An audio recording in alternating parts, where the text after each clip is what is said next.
Attack on Titan is easily my favorite anime. I personally think it's the very best. I will evangelize it, preach it, and defend it to anyone and everyone.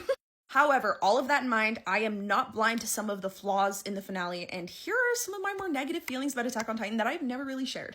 So the ending of Attack on Titan is obviously a tragedy, but it's also masterful. It's very ballsy, the way that he chose to have his main character become the villain. Villain, right? Depending on your interpretation. And I do think that the ending, I have come to terms with the fact that it's a very fitting ending for Attack on Titan. I do think it would have been a little bit weird for the ending of Attack on Titan to be like, and they all lived happily ever after. However, there is a part of me that will never fully love that ending, because though the real world is super messy and sad, and sometimes that is how things end, and I do appreciate that about Attack on Titan, I think from a storytelling perspective, I genuinely appreciate the stories and shows the most that can show the human experience, how sad things are, yet give us at least a somewhat peaceful resolution for our main characters.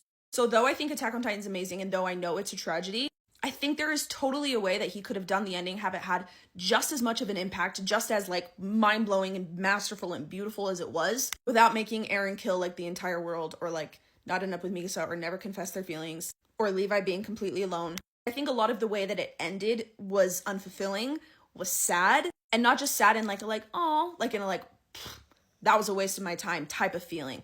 Maybe you don't relate with that, but for me, I had to like come to terms with the things that I like about the ending, because for a minute there, I was like, that wasn't worth it. What the freak was that ending? And I think a lot of people felt that way, which to me is just not as masterful of a storytelling tactic as it could have been.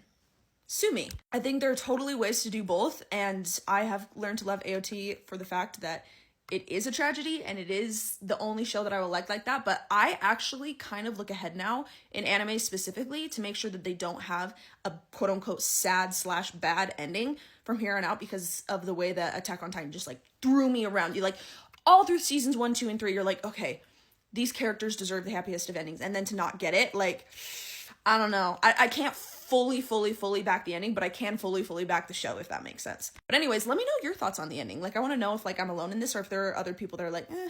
And I also have theories and interpretations of the ending that make it sit better with me. So if you want to know those and know why I don't think Eren is like the worst person in the whole world, let me know.